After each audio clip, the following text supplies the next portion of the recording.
Hello everybody, I'm Raphael Perry and it's time, at long last, for the full release version of Tainted Grail, The Fall of Avalon. Now, I'm pretty sure that most of you are fairly eager to dive straight into the gameplay, so I'm not going to gabble on too much.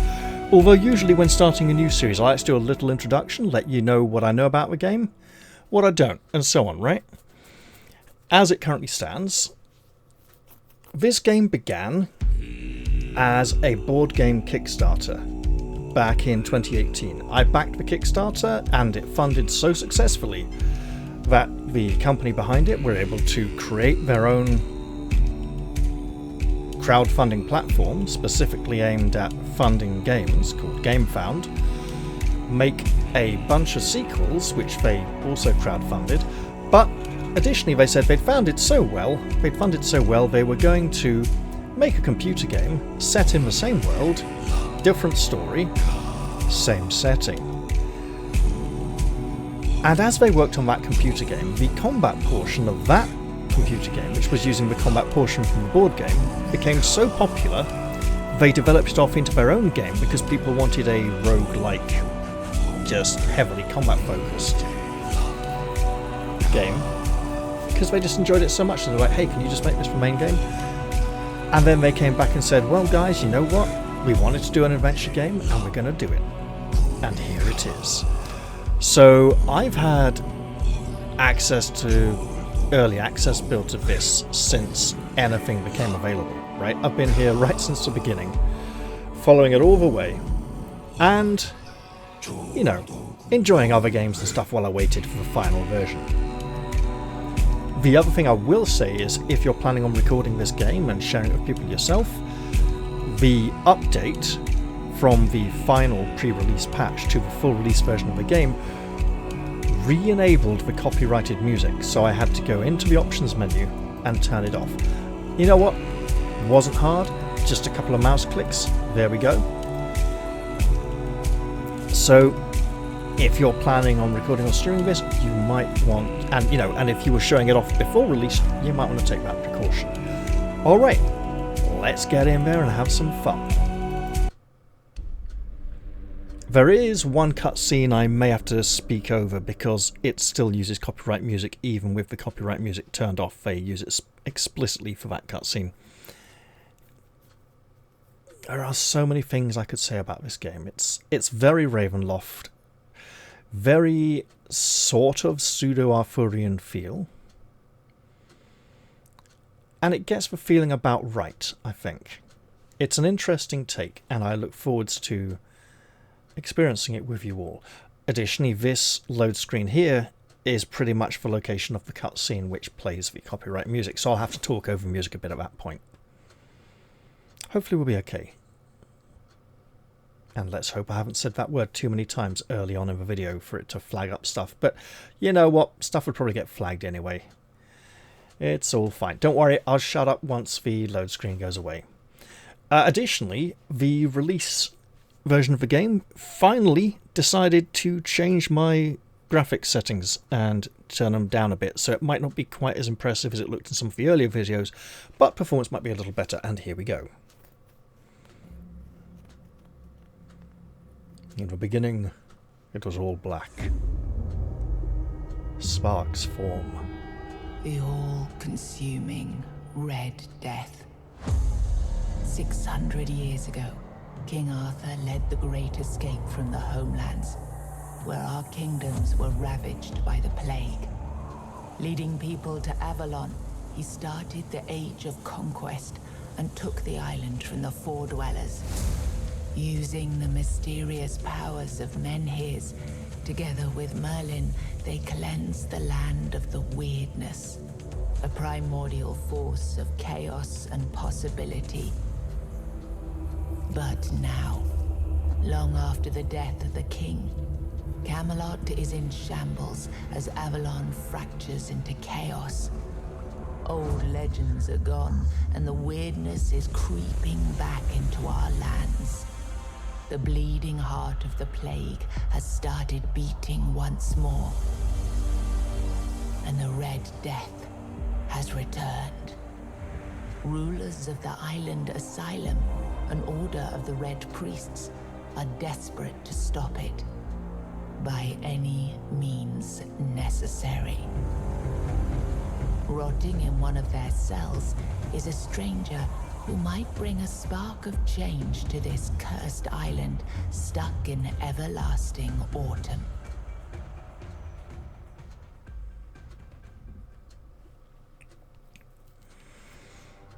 And so as with every good Elder Scrolls-like game, we start as a prisoner, a blank slate.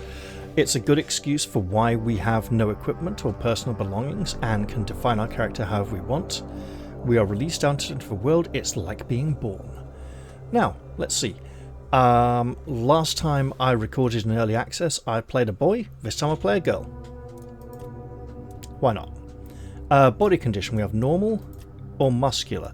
The muscles are somewhat better defined if you have higher graphic options turned up, so we'll go with that. Skin tone, we can go really pale down to pretty dark and even some quite unnatural ones. I'm going to go around here, I think.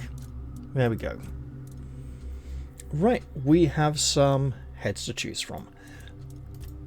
I like quite a few of these. Now overall they don't change too much. Let's tuck our hair back out of the way, just so we can get a better look at what we're doing with these facial features. So, yeah, I know what I like, but I also have to deal with the options that are available. You know, there's no sliders. I don't like the eyes being quite so high here. I like cheekbones, jawline, bone structure, right? So I like both these two. Here the eyes are slightly higher. The whole face seems to be just tilted further down there. Okay, what we got here? Now these are all fairly similar, right? But there's also some interesting variations. You know, it's small differences rather than massive ones. And we can be fairly certain that most of the characters we will meet in the game will be using these faces if they're women, right? Because there might be a few that are unavailable to us. Ooh, those ears look a bit like she's been punched on the side of her head a few times.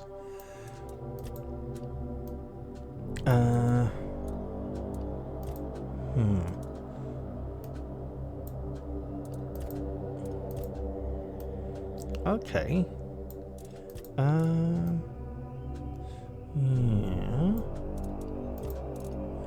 Oh, that's a very pokey nose, isn't it? It's not the longest.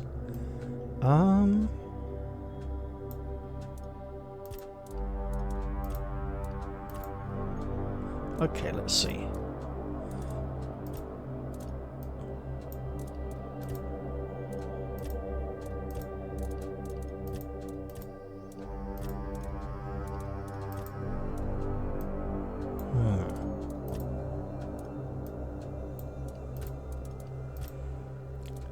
Kind of like this one a bit, I think. Let's see.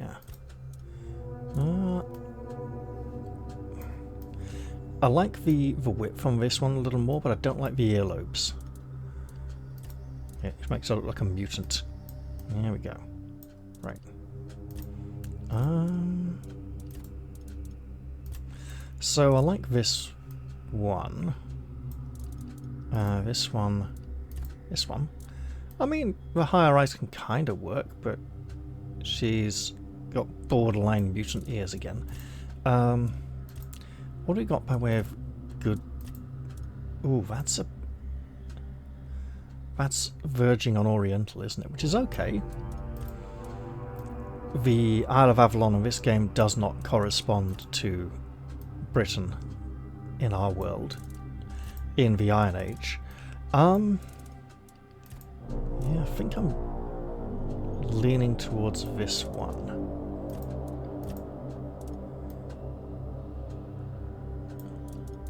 Am I?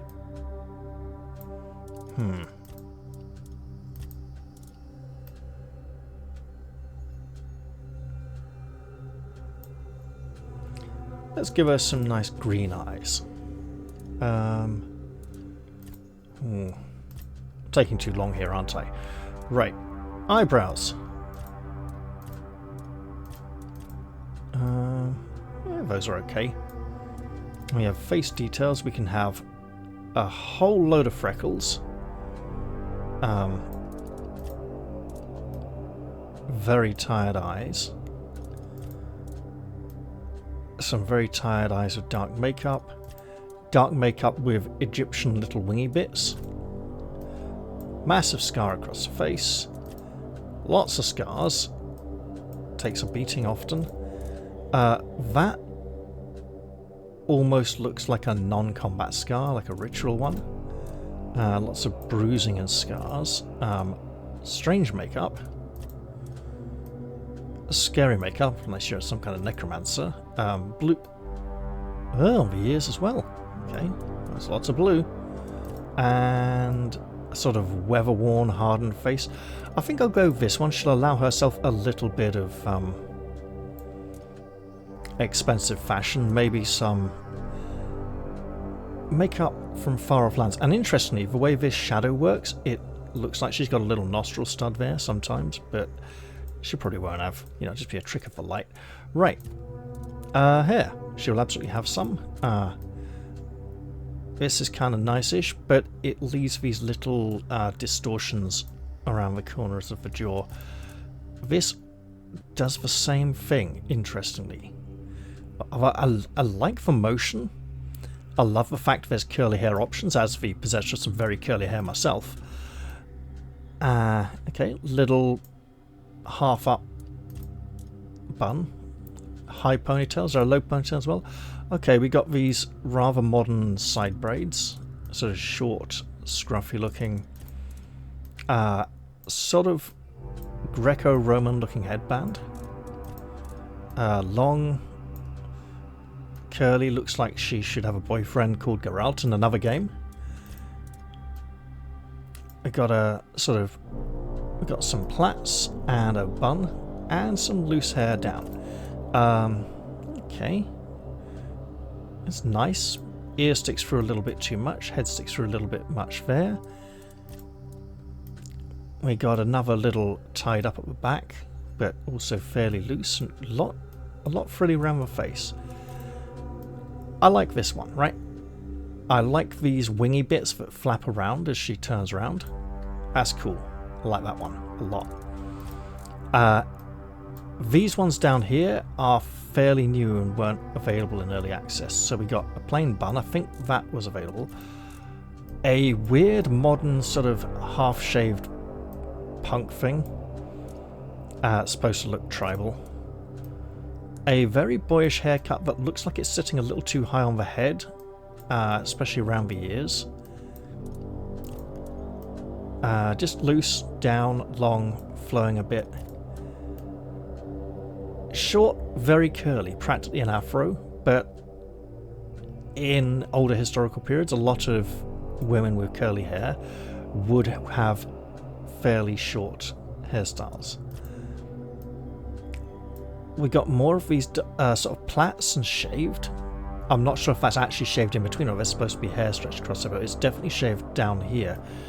That feels a bit weird and chaotic. We got a side ponytail and just loose shoulder length. I think I like the wingy bits that flap, even if the ears stick through a bit. Okay, that's cool. And for colours, let's see what we got. We can go sort of darker brown, very pale, assorted shades of ginger, greys, a blue, turquoise. So some very unnatural colours in case she's feeling extremely rebellious and has access to a lot of... You know what, the Celts did use animal grease to spike up their hair, but I think if we go for a more natural shade, that's a little dark. If we go something like this, that's a bit too bright. There, right? It's kind of... I'd like to aim for something sort of light brown, so basically that colour without the ginger. It's not really available, so we can go here or flip across to... So we'll go for that, right? Here we go. Right, lots of facial war paint options, many of which are going to be quite... And yeah, there's colours, don't worry. I think we'll do without one of those. And then body. Now at school we were told that in the Dark Ages, and possibly a little in the Iron Age as well, tattoos were really popular, especially with the Vikings and Anglo-Saxons. And in fact, quite famously, when King Harold was killed at the Battle of Hastings in 1066, apparently the only reason his body could be identified is that he had his girlfriend's name tattooed on his chest. So we could go with some of these.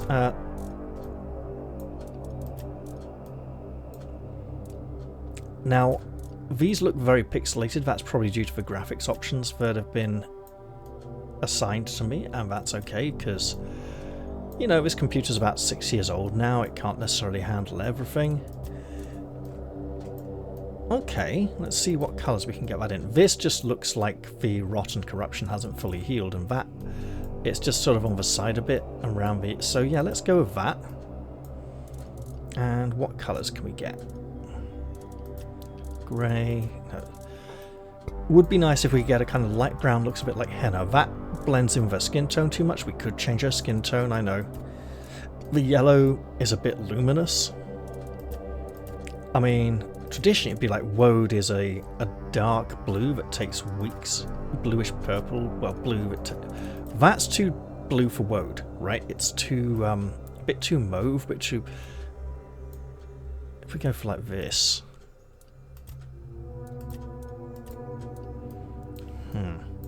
I'm not seeing much of a difference between these two.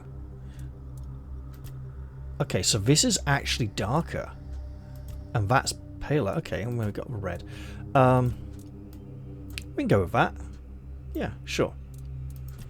Now, as for names, it would be nice to go with a suitably Arthurian name. And if we look at all the female characters in the Arthurian canon, we have the following.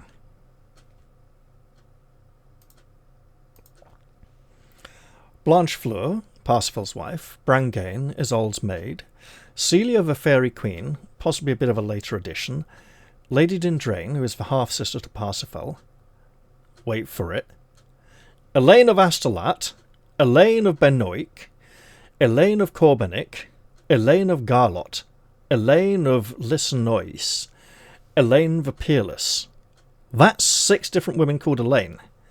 Now, I don't want to sound like a conspiracy theorist or anything, but it sounds like either that was an extremely popular name at the time some of these stories were being written down, or someone wanted a woman called Elaine to be really, really popular. Maybe he fancied her. We have Enid of Geraint and Enid, Yvain, wife of Sir Bors, Guinevere, that's Guinevere's sister. Guinevere, originally spelt Gwenhwyfar. That should be more Gwenhwyfar. Yeah, so that'd be more of a Welsh original spelling. Igraine, that's Arthur's mother. Isolde of Ireland. Queen Isolde, Isolde's mother. Isolde of the White Hands. So yeah, Tristan and Isolde, he fell in love with Isolde of Ireland, the daughter of Queen Isolde of Ireland. And when that fell through and it didn't work, he went off and found another woman called Isolde and married her. Bit of an issue there. We have the Lady of the Lake. We have the second Lady of the Lake. We have the third Lady of the Lake, and possibly even a fourth one. Lady Nimue is one of the Ladies of the Lake. She's the one who tempts Merlin into an enchanted sleep. So, Lady of the Lake, we have the first one who gives the sword to Arthur. We have the second one who is struck down by Sir Balin. He literally murders her in the court in front of the king because he claims that she orchestrated the murder of his father. And then he goes off and has a load of adventures and wounds the Fisher King and actually becomes responsible for the whole quest for the Holy Grail in the first place by wrecking the whole situation, and everyone's trying to fix it again. We have Lordine, as Yvain's wife. Lunette, Lordine's handmaiden. Lynette, Lioness. Morgana Le Fay, Morgause, Olwen, Orgalus, the Lady Ragnall. Right? So we could call her Elaine. We don't want to name her Igraine after Arthur's mother. That would be a bit twisted in the story of this game. I think I'll go with a good old Celtic name. I think I'll go with Branwen. That's a good Welsh name. Branwen. There she goes, and off into adventure she goes. Are you sure you want to play this character? You will not be able to change it. I'm okay with that decision. Difficulty. Explorer. For players who want to experience the story with minimal challenge. Enemies are forgiving and resources are plentiful. Sit back, relax, and enjoy the journey. Adventurer. A balanced experience. Combat is fair, but requires focus. Mistakes are punished, but recovery is possible. Designed for experienced players. I've experienced enough early access to feel comfortable going in on Adventurer, unless things have changed significantly. And Veteran. A step up in difficulty. Enemies hit harder and show less mercy. Every resource counts, for those who seek a serious challenge. Given how deadly certain aspects of the game can become later on, I think I'll hold off on Veteran for now and just stick with Adventurer, as it is probably the desired experience that the developers would like most players to have. This has now been selected, and I shall confirm my selection. Are you sure you want to apply these changes? Yes. Yes, I am. Rise and shine. Rise and shine. Yes, it's me again. And I hope this time you'll cooperate, without me needing to repeatedly hit you in the face, eh? We are awake, and we are in a prison cell. Let us... we can't turn off run mode, so we have to run like a headless chicken. Let us approach the grate. Look, we just have to get this over and done with. Unless you want a visit from someone upstairs. And, trust me, you don't. Just like before, no food until we're done here. And the moment you start getting on my nerves, we're going back to my tried and tested fists. So, tell me, what were you doing in the forest when the Red Shields caught you?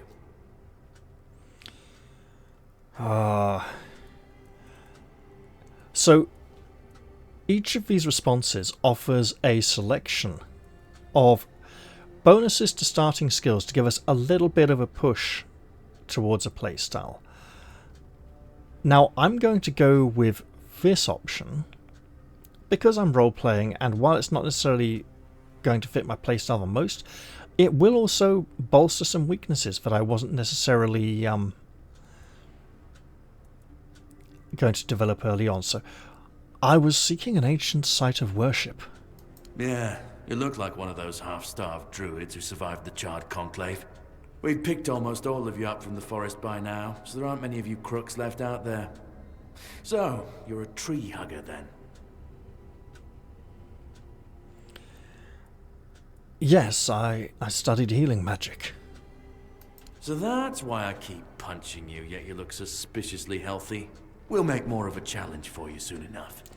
Oh, great. Okay, that was easier than I expected. Now, unfortunately, we'll have to start... Well, we won't have to start whatever he had in mind. I've always found it puzzling that these people won't bathe. You, I understand. You're literally rotting in this damned cell. But them? There's just no excuse for the stench. Who could this be? There they are. Finally. I know. You've a million questions. But they'll have to wait. One of these keys will open your cell. When you get out, head left. I'll scout ahead. So be it. He said head left, which means he came from the right, so we may be able to explore a little in that direction as well. Let's get out of this cell.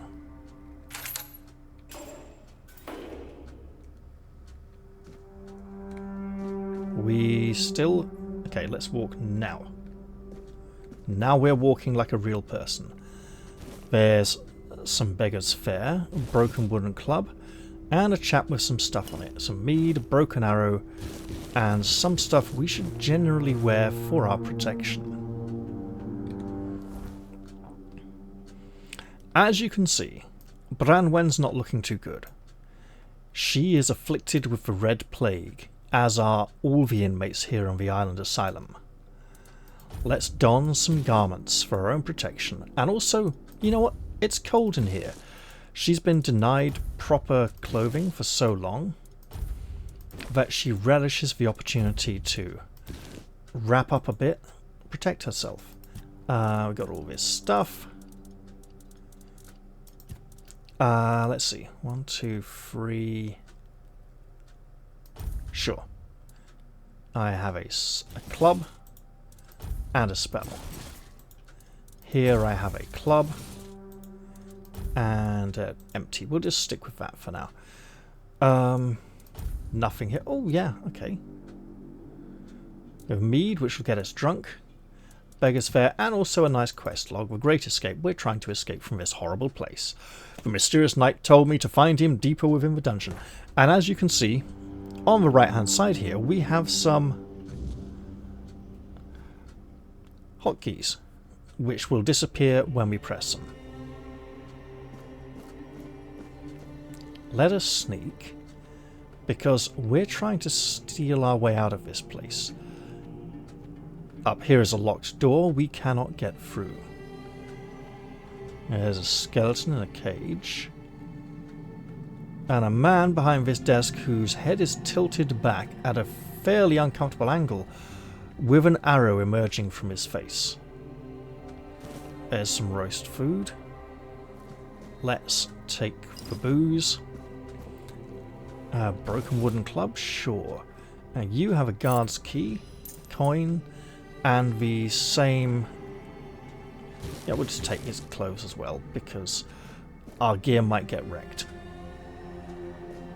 Here is a very crudely drawn illustration of a woman with rather large lips chained to a wall in a provocative pose, not wearing very much.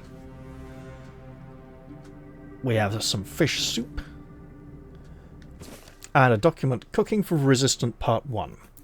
Simple recipes for from simple ingredients by Mildred Friziel, Auntie Mildred Friziel.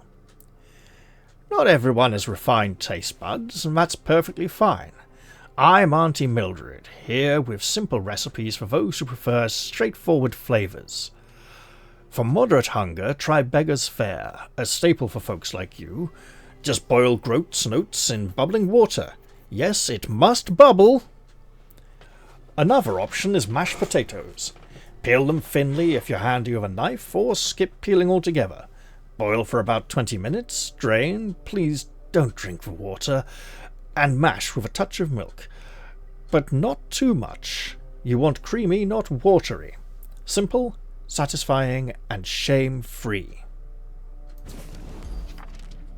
You know what, let's take that with us. Ooh, hello. Got a lockpick, lots of groats and flour, okay. In the barrel we have some more supplies. Let's do some cooking. And here we get to the cooking system. There's lots of fun stuff. We have a use random ingredients option. Generates the best combination from random ingredients based on your cooking proficiency. Or we can go for recipes. We have the beggar's fare and the mashed potatoes. Let's make some mashed potatoes. And if you know A Christmas Carol, Master Peter mashed the potatoes most vigorously. Let us emulate his achievement. Now, there might just be something else here we should look into. Beautiful Liliana in the Chamber of Ecstasy. Right. Got some ale. A menhir figurine and a locked cabinet. Let's try and open this up. Okay.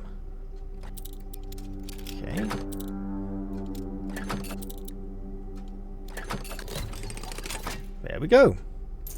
Coin and a couple of potions. That's great. Okay. Sir Osbert could not wait any longer. He shut the door behind him and jammed the latch home. In a few determined strides he approached Liliana, capturing her lithe waist in a strong embrace. Panting heavily with desire, he lifted her as if she weighed nothing and threw her on the bed. He set about conquering her lips, neck and cleavage with hungry kisses. Liliana arched off the bed and moaned wantonly, which only spurred him on further. Sir Osbert tangled the fingers of his right hand in Liliana's golden locks, and with his left he loosened the lacings of her bodice. After he finally managed to unlace it, his eyes were met with the rousing sight of Liliana's voluptuous body. He took her love apples in his hands, feeling them rise and fall with her quickening breath. He caressed them for a while, but soon his hands started wandering down her body to lift her skirt and petticoat. Liliana's lips tasted like the sweetest cherries. Sir Osbert couldn't help but cling to them as his fingers slipped between the alabaster columns of her legs. Liliana's knees spread invitingly and without hesitation, almost as if they had a mind of their own. Sir Osbert pushed down his pants and took out the weapon a man uses to lay love siege. He aimed his enormous battering ram at the opening of her gates and began the attack. Okay. Combined with the picture on the wall over there, I think we can surmise that the guards here were a bunch of filthy perverts. It's my understanding that there are more copies of Liliana in the Chamber of Ecstasy, and that they all come together to form one larger document. I will probably not be reading all of those in videos because they might get me in trouble. Branwen, age unknown, female, King's Road, Red Death Stage 2. Severe skin lesions notably visible on the face and hands. Further screening tests are required. Strict protective measures must be enforced. Well, gates open now. We have the keys. We can go visit other cells. And we might want to visit some of them. Ethan, 16, male, Kuanacht, Red Death Stage 4. Though the body remains in relatively good condition despite the 4th stage of the plague, the patient's mind is a shambles. It seems that the mind is the first to die.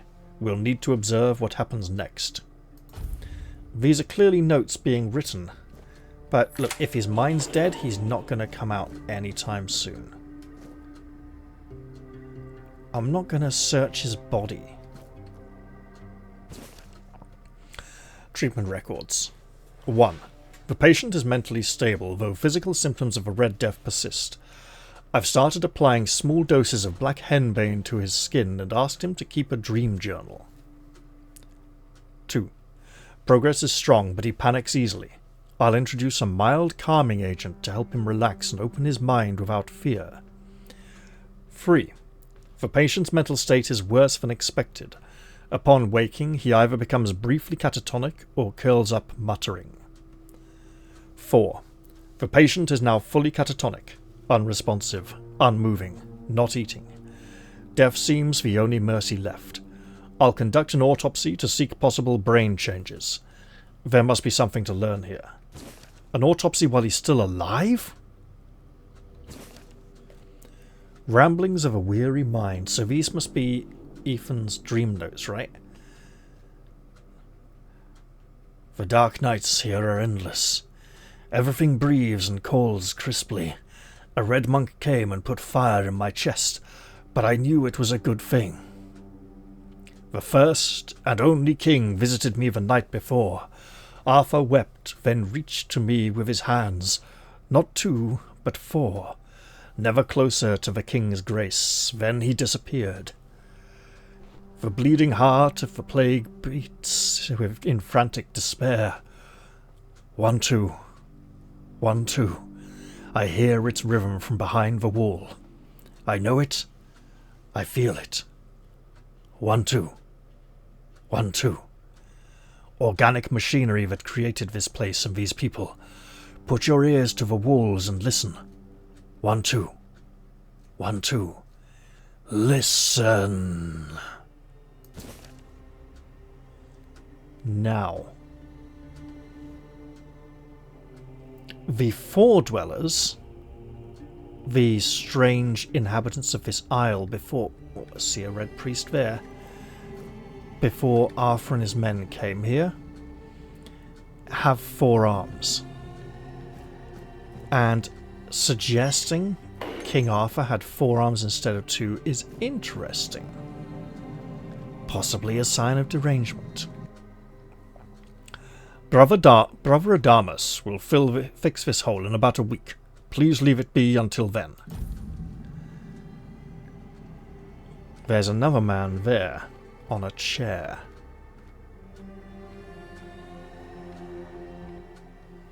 This tunnel is scheduled to be filled and secured. Stay clear and avoid tampering with it. And this lock is broken.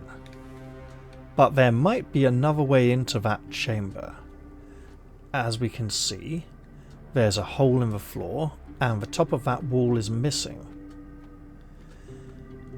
If we go in here, that wall is also broken, but we might not be able to reach into it from this side, and there's a red priest there. Let's not tangle with him just yet. Ninian, 28, male, Horns of the South, Keeper. Red Death, Stage 4. Inflammation in various organs. Maintain strict isolation protocols to prevent the spread of infection. Notify Captain Brandon if procedure fails and subject dies. Patient is being transferred from his room to the laboratory for further examination. Please ensure the area remains undisturbed during the relocation process.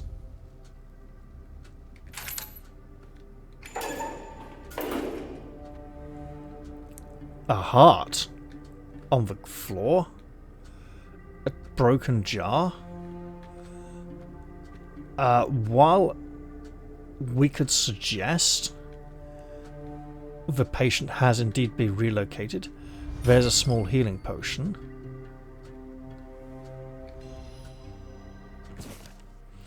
The 7 commandments. These would be of the Red Priests. First came the prophet. Then came the word. The word is sacred. The Pope, his cardinals, and his priests receive the word. The word is the way. We are all brothers and sisters starving for the word. The word is sustenance. Together in holy suffering we walk the pilgrim's path. The word is our strength. We repent by facing the trial of the plague. The word is our cure. The priests clad in red guide us towards grace. The word is salvation.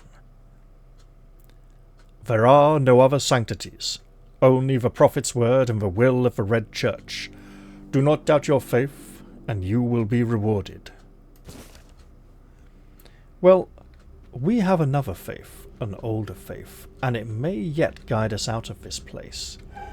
The man at the end of the hall has not moved, and there appears to be a large blood splatter on the wall behind him.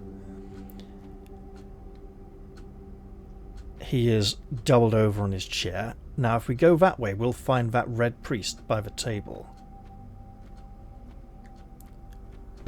This guard has coin.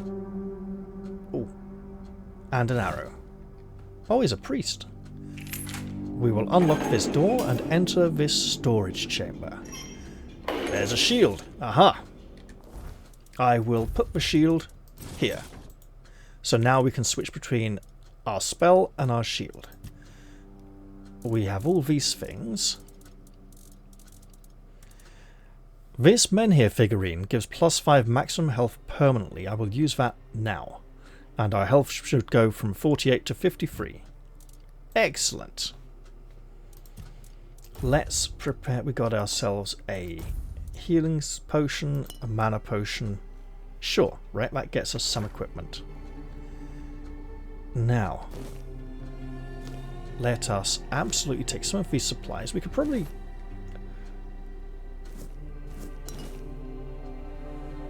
set about cooking.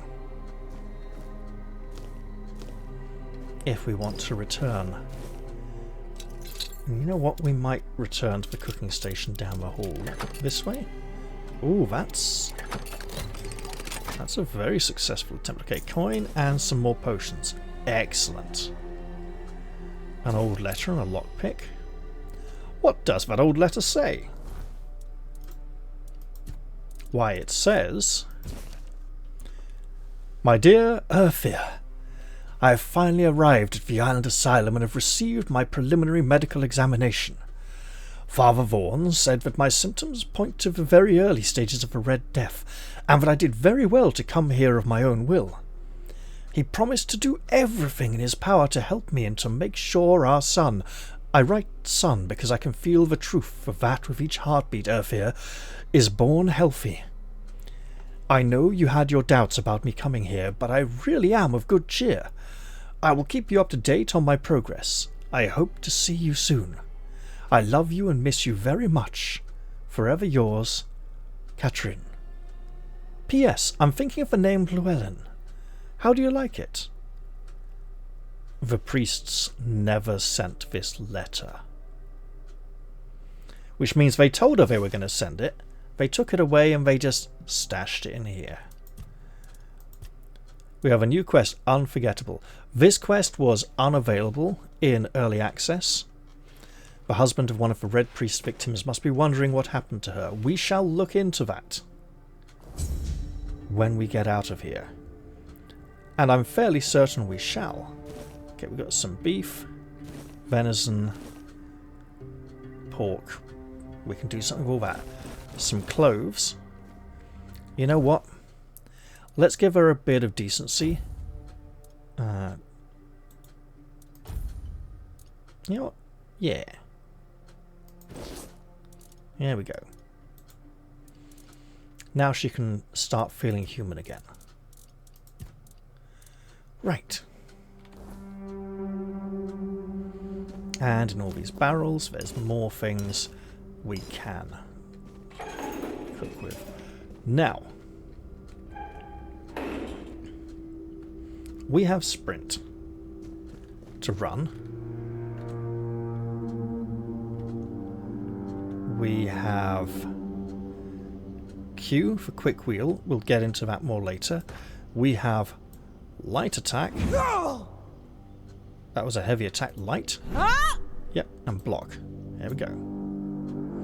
We also have a dash, which is directional, and it has a limit on the amount of times it can be executed before it wears off. Let's go back and cook some more food, because the more provisions we have, the more likely we'll be to make it out of this place. Might even be able to help build up our strength again. The range on the sneaking experience seems to come whether we have potential to be observed or not. I don't like that. I think it's a little open to exploit. Onion bun, sure. Make some more mashed potatoes. And cabbage rolls. And you'll notice that the items we create are of mixed quality. Expected outcome, cabbage rolls. 13% chance of worse, 35.4% chance of better. Occasionally, we will create some better quality items. Now, our cooking skill has increased. And you'll notice, well, that as our capabilities increase, we do gain small amounts of experience points from them. Now, I'm going to open this cell. Hello?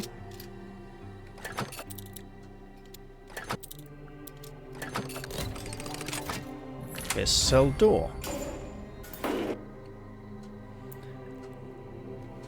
There is a parry system. Tap block right before the enemy's attack lands to execute a parry. A successful parry prevents all damage and drains a hefty amount of the enemy's stamina. It's also incredibly difficult to pull off. I'm probably going to fail repeatedly. Important, unless you have a shield in your offhand, parrying is unavailable when you have spells equipped. Fair enough. Most enemies have a stamina bar displayed beneath their health bar. When their stamina is fully drained, they've entered a staggered state, becoming vulnerable to your attacks until their stamina regenerates, so parrying, very good thing. Let's sneak a little closer. We're sneaking too. I am prepared for this.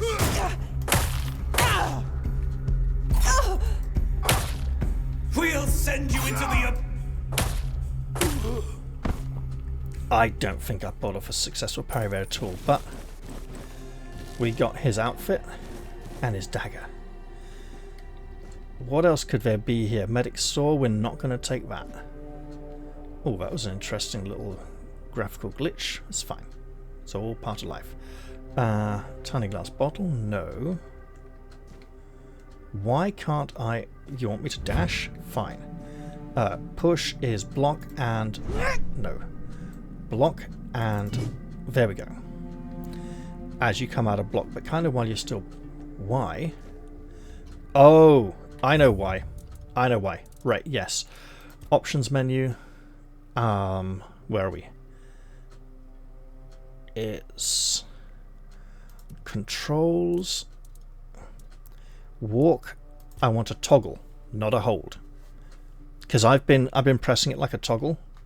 There we go.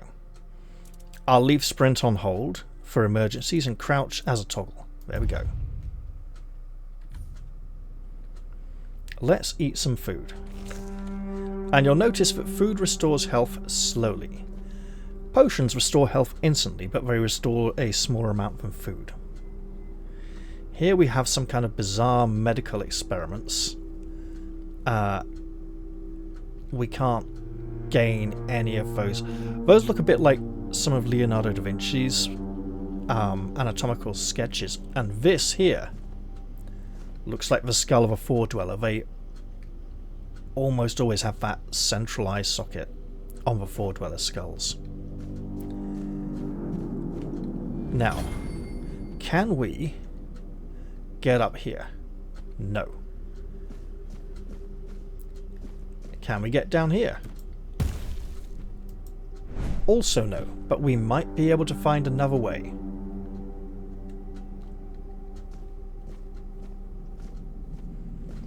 Behold, in this cell there is a hole in the floor. Let's take it. Let's crouch, and let's crawl down here. We'll take some mushrooms. I'm sure we might find some kind of crafting recipe for them at some point. And we shall emerge up through the floor, here, in the chamber with the broken wall and the broken lock. What could there possibly be in here to interest us? Possibly not very much, but then the adjacent chamber. Lock seems to be broken.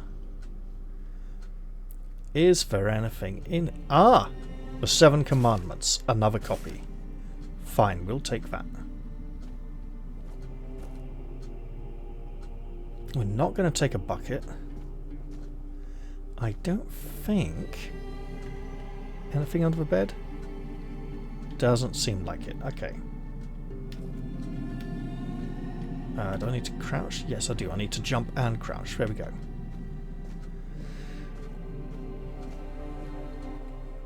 This tunnel is scheduled to be filled and secured. Stay clear and avoid tampering with it. Well, we tampered with it. Let's see what else we can find here. Helga, 73. Male.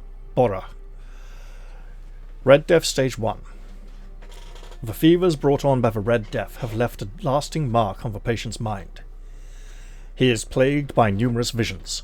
Mood changes occur from emotional indifference to religious and ecstatic rapture, leading to foretelling doom. Observe. Perhaps he will foretell our doom.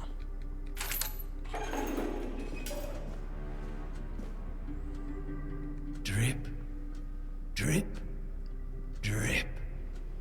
Do you hear it? Soon the king will return. I told the priests. They laughed. But they'll soon see for themselves. Drip, drip, drip. The storm is gathering.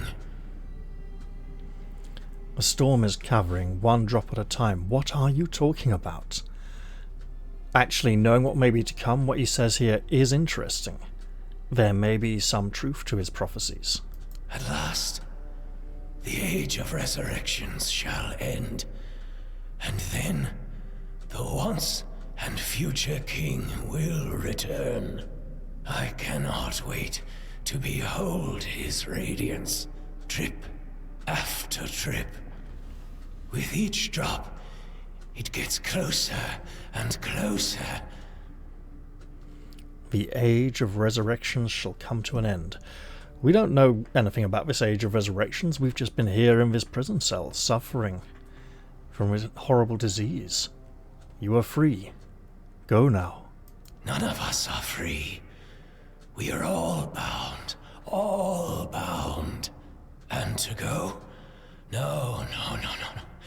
I don't want to. I found my place to await the king. You can go if you want, but you won't get far. We are all bound. All bound. Interesting. He reminds me of Robin Williams' character from The Fisher King, which is an interesting take on the story of The Fisher King and Parsifal in some ways. Trip after trip. Closer and closer. Something is coming closer. Why are you giving me the push controls? I'm not going to push a prisoner. Look, there's my shield. There's my... Right. There we go. Push. See? Done. Well, if he doesn't want to leave, let's close the cage door. There's no need to let the priest know we've tampered with him. I mean, they'll know when they find it unlocked anyway. Liza, 20, female, Little Grove. Red Death stage 3. Plague progression has stopped. After prolonged exposure to concentrated weirdness, the patient's body has undergone severe alterations. The mutations, however, may have halted the progression of the disease. Hold for observation. After 4 weeks, proceed with disposal. That does not sound nice. It's not clear here if the priests exposed her to concentrated weirdness, or if that was just her experiences. The life she has led that has caused her to be constantly exposed to it. And they're going to just dump her body somewhere after 4 weeks. That is a horrific way to treat their patients. I mean, if she's got the disease and it's contagious, she could spread it, but still. Hello. Do you see what a miracle I am? Healed. Healed. I am no longer sick. I'm not quite sure. I mean, your body's still got a lot of recovering to do. What happened to you? The depths, filled with the weirdness. Oh, and a chamber. It was rather dreadful, I must admit. They left me here for some time. I can't quite remember. I felt everything within me turn inside out, then settle back into place once more. I thought I was dying, but now all is well. The worst is behind me. That sounds really terrible. Can I help you in some way? You don't need to help me. The Red Priests already did. They cured me. Thanks to them, I feel just fine now. I hope the same fate awaits you and you'll no longer suffer. And she thinks they're going to let her go free Have a nice at day, some point. kind lady. it's pretty horrific to know how inhumane these Red Priests are and their treatment of their, I'm not going to say victims, but rather inmates. Let's ready our crude cracked club and shield and head on in search of an escape from this location. There is a horrific dead creature, and as you can see, it has no stamina bar.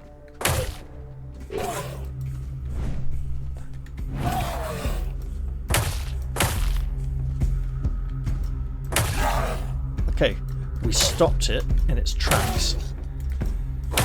Die!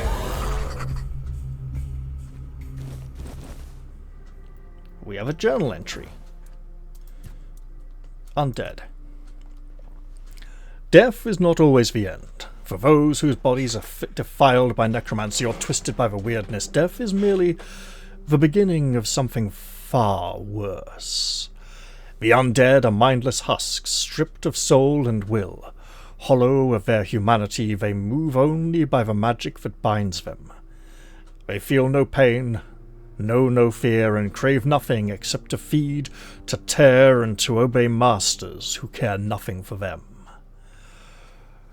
Who they once were no longer matters.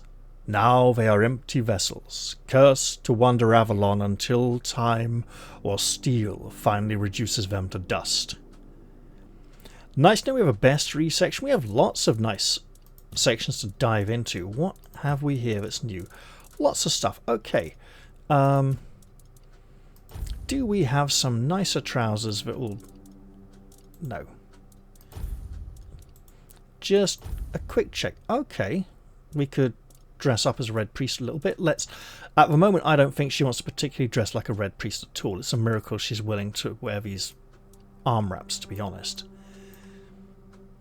What is new? Okay, fine. We made food. Got it.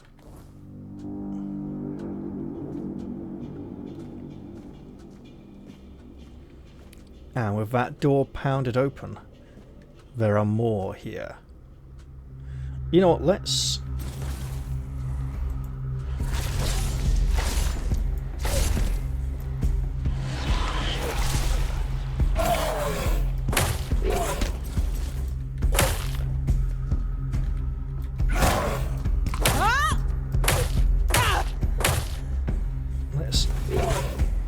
Let's run on past and do some life drain.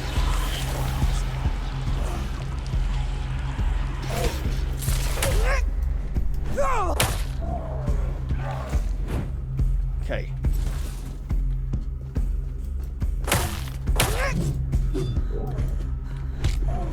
Oh. Ugh. Okay, they're down. Why are we healing? Must have accidentally eaten some food. I'm not going to complain about that. What does this say here then? Brother Ambrosia's body is being prepared for his funeral, which will take place in 1 week.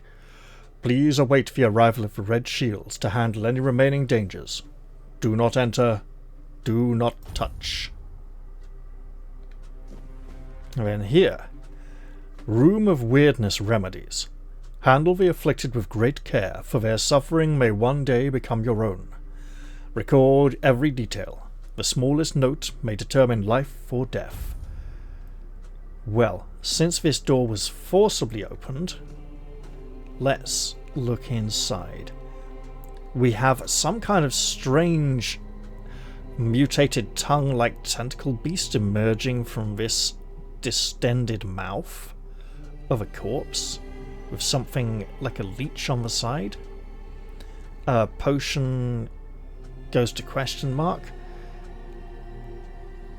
That looks like it's some sort of bony hand. Eyeball. Some strange writings. Body with tentacles growing out of the middle of it. Animalistic legs with backwards knees. Growing smaller, withering and rotting away. Looks repulsive. Some kind of wooden staff, maybe? There is the priest's body. that was being prepared for burial. And here, the autopsy report. Subject 17. I drilled a burr hole in the left temporal bone, revealing a skull filled with thick coagulated blood. After draining, using Morgane's cut, I sawed through the cerebral falx, severed nerves and the brainstem, then removed the brain. Its abnormal shape suggested internal swelling. Incisions were made in the venous sinuses, and the base of the skull was left intact. Finally, the brain was placed in alcohol and cedar oil for further study. These priests have been conducting very unethical experiments on those who remain in here. But who's to stop them, really? More anatomical... let's take all this lot. More anatomical sketches showing progressive mutation.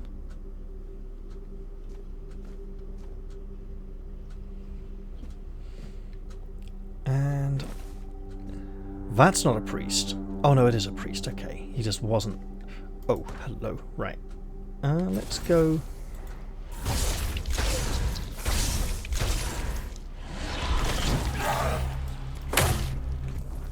No!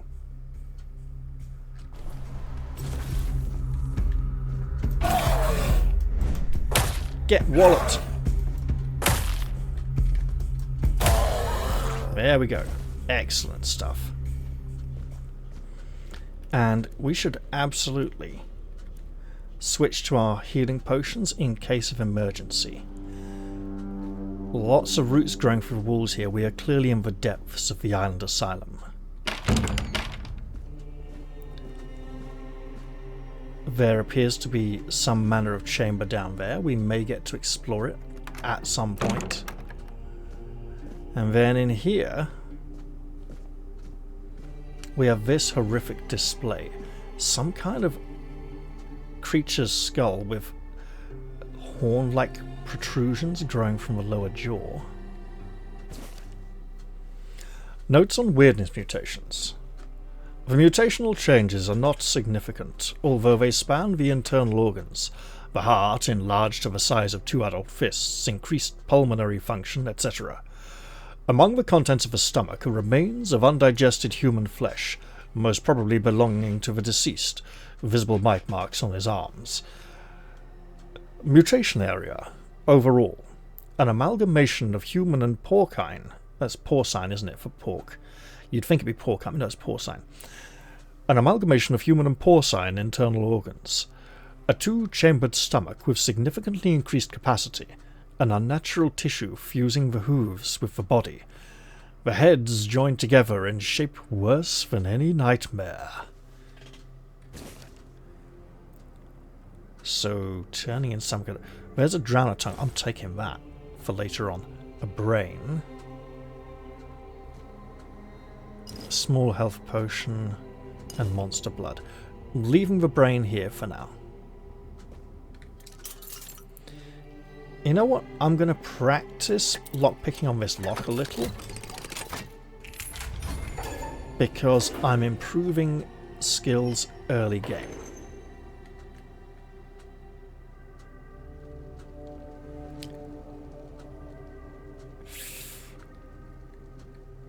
Okay.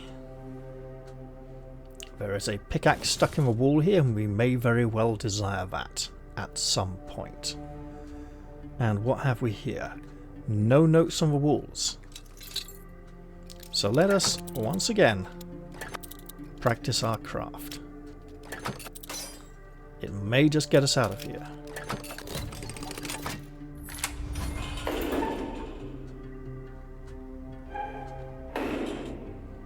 So in this chamber, we have bundles of cloth, a saw, some bones, skeleton hanging by a manacle on the wall, and a document. Oh, and a heart. We're not taking that. Subject 37. Name Katrine Guiscard. Wait. I was correct.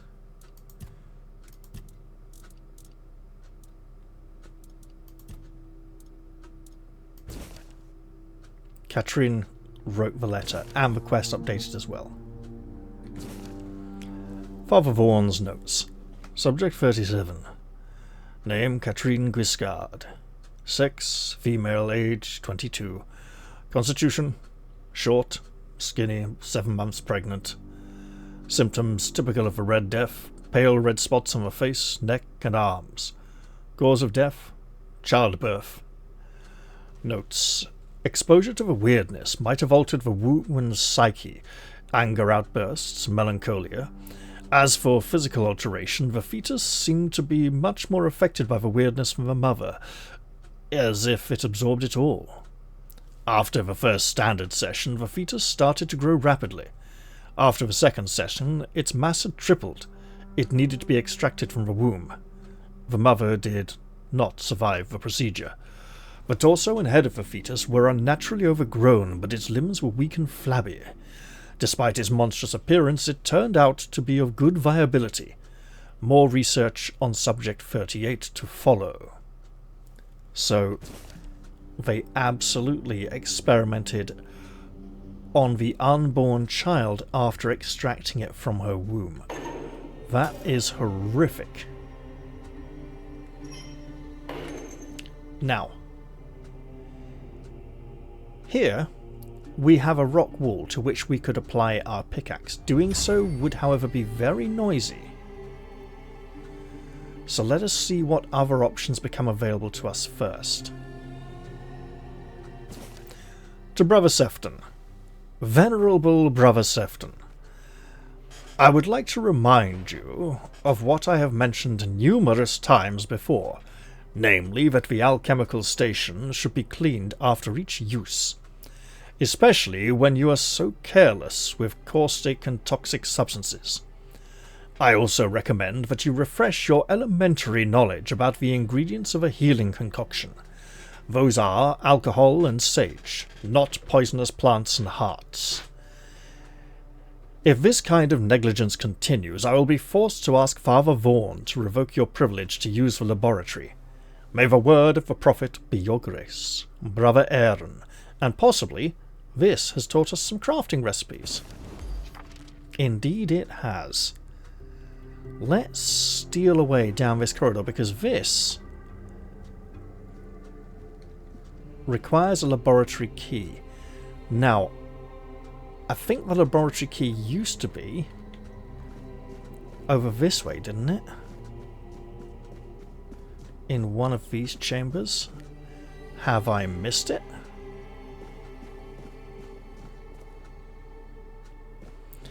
I think they may have removed the key in the one of the final pre-release patches to early access. And hey, if it just forces me to find a workaround, that's fine. I'm seeing no key so far. I'm not going to dig through that wall just yet, but I shall go searching for this key. And I'm going to start up here, on this walkway Sage overlooking and 2 alcohol. chambers below. It's the simplest recipe. I can't believe I have to keep repeating myself. You know how the young ones are. They dream of dissecting fort dwellers, yet they can't remember the basics. Before you build a castle, you must first know how to fling a shed together. I agree. The fundamentals are essential. But the world is moving forward, and the young are eager to make their mark as quickly as possible. Any novice who can't remember the recipe for a basic healing potion has no business near our patients. Absolutely. It wouldn't be wise or beneficial to our patients. Brewing a simple healing potion doesn't require advanced training.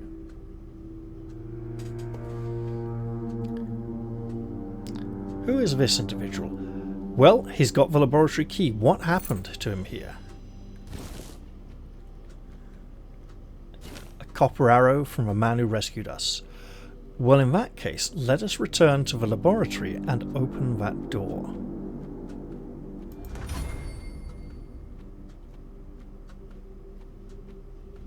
rather than dig through that wall there with a pickaxe.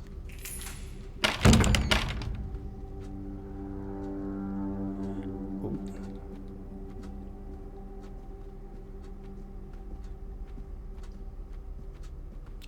Oh, I don't mind if I do. The word protects me. You will burn. Who said that?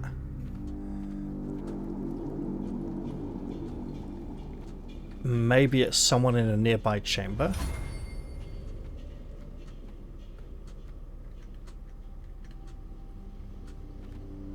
We definitely appear to be detected.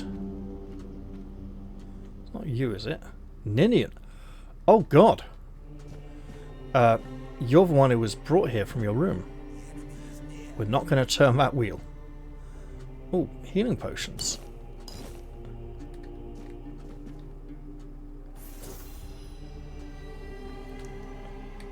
Burning Ember is a spell. We shall equip it here. So we have Burning Ember and Blood Transfusion equipped there on that combination. Father Vaughn's notes to Brother Sefton. Yeah, we've picked up those. Copper Arrow. Ah, we can't yet. Okay. Here we go.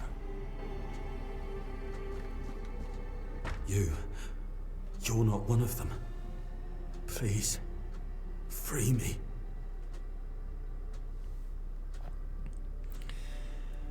If I release you, you'll spread the plague. Yeah, but how's he going to get off this island anyway? I'll let you out of these chains if I can find a way. That's not the kind of freedom I'm asking for. There's no saving me now. Even if I could escape, I'd only be putting others at risk. You have to kill me. And when it's done, please, take my tags to the Horns of the South. Let Fergus know I didn't run. Who's Fergus? There was a mention of a Captain Fergus. He's the quartermaster of the Horns of the South. It's a keep. If you make it out, you should be able to see its lighthouses from the beach. I understand your pain. Close your eyes, please. It's not that I think I want you to look like you're afraid of death. I don't want to have to look you in the eyes as I do this. Thank you. May the All-Mother bless you. Do I actually have to? Yes, I do.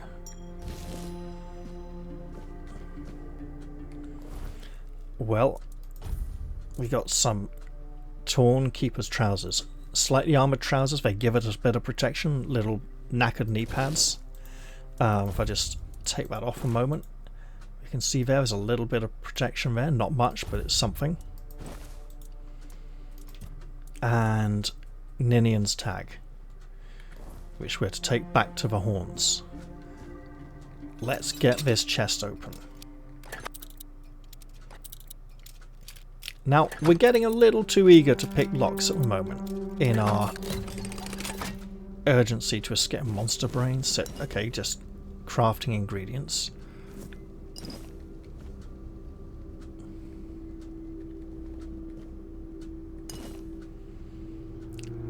Oh, cabinet. History. Yeah, let's take all these.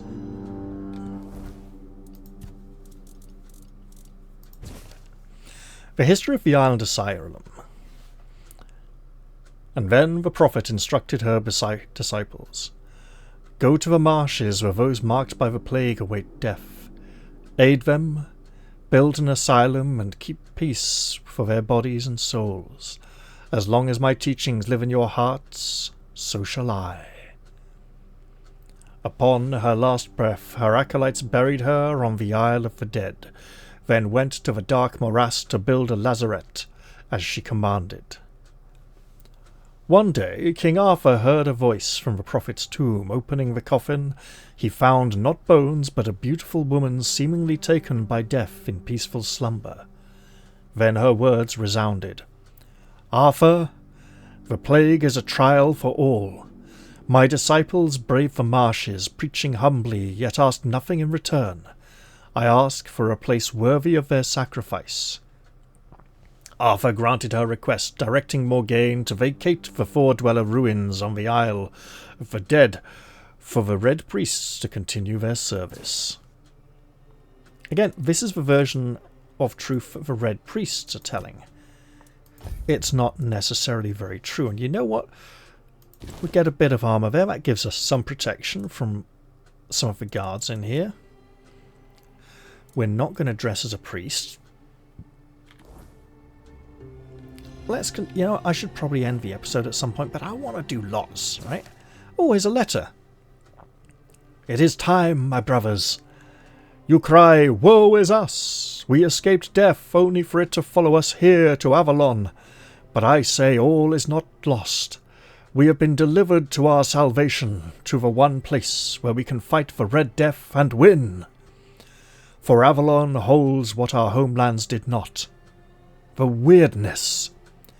Many see the weirdness as a curse, but I believe it's our path to survival. We must not fear it. We must welcome it. This can heal us.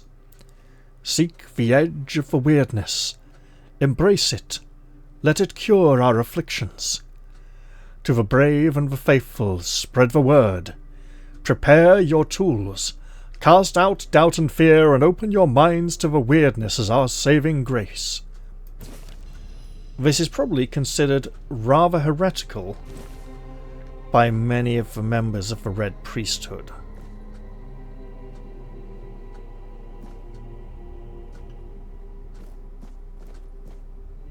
Let us continue our search for freedom.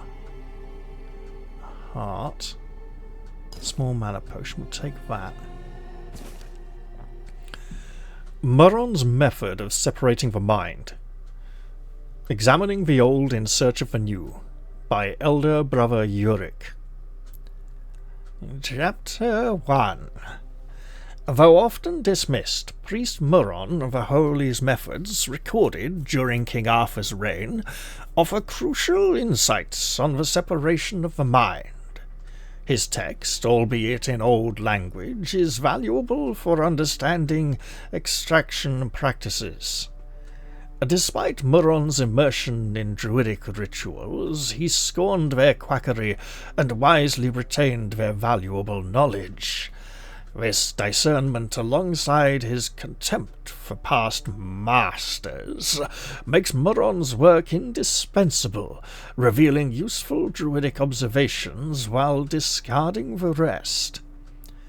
Murron insisted that the subjects must understand and feel the Red Priest's procedures. If they lose consciousness, revival is essential. Partial anesthesia is allowed if they can still see. To extend usefulness of a promising subject, tend to any life-threatening wounds, because then you can experiment on them like an evil bugger. Let's make some potions!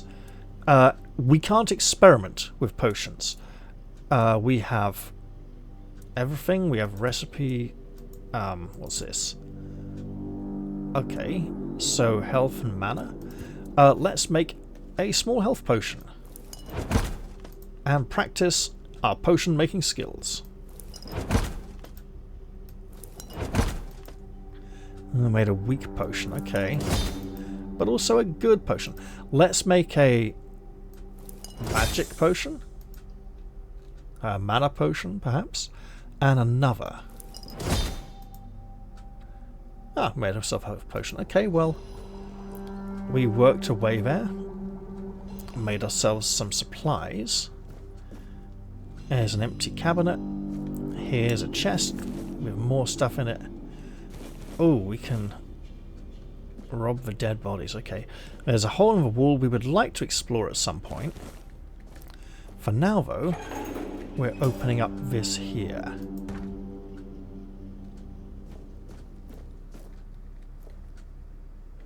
Who can see us?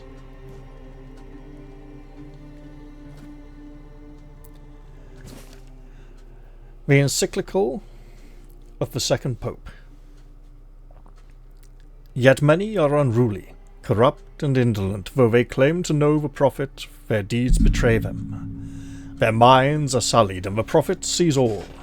As punishment, their skin is marred by red marks, festering and flaking. The Red Death not only claims their lives, but damns their souls. Yet hope remains for the impure. The prophet declares, "Renounce unruliness, dishonesty, and indolence. Embrace your word in your heart, and your soul will be purified as mine was." The prophet warns, "Trust in my disciples as you trust in me. To harm them is to harm me, and you will be punished accordingly." Well, it's a bit late now for that to be considered seriously, isn't it? That's an apple a day keeps the Red Priest away. If it kept the plague away, that would be rather nice as well. Now, what have we in here? Many jars. Got ourselves some milk.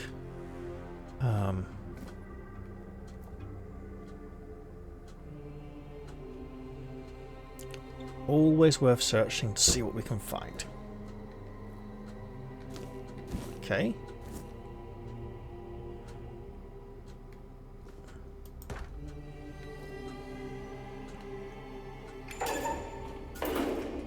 We're not alone here.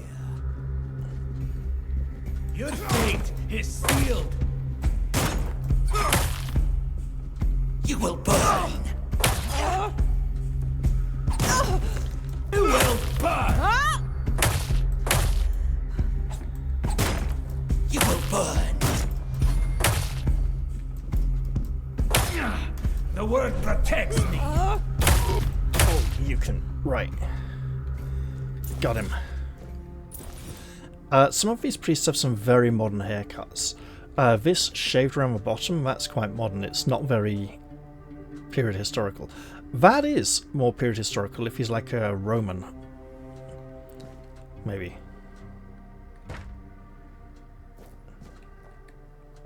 Brother Sirius, 33, male, island asylum, Red Death, stage 5.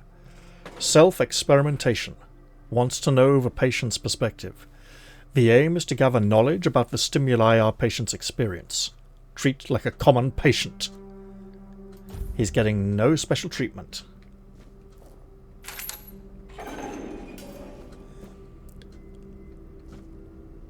Ah, nice bed to rest in.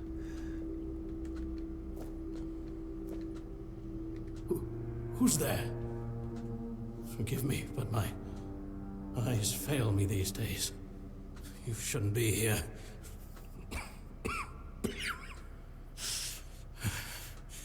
I'm very, very sick. Who are you? I am Brother Sirius. Your question suggests that you are not one of the Red Priests. Did you escape yourself? You really should have stayed there. We can't let the plague spread any further. Although, I understand. What do you understand? All of it. The patience. The madness around. Somewhere along the way, we lost ourselves. The mission to find a cure became a burden. I can't tell who you are, but I'm so sorry for all that we've done. It's a shame, but when you're fighting a losing battle, sometimes there's just no other way. Do you need any help? There is no help left for me. I will not ask you for the mercy of death. I believe I should suffer like all the rest of you. It's a trial for all of us. We should face it as equals.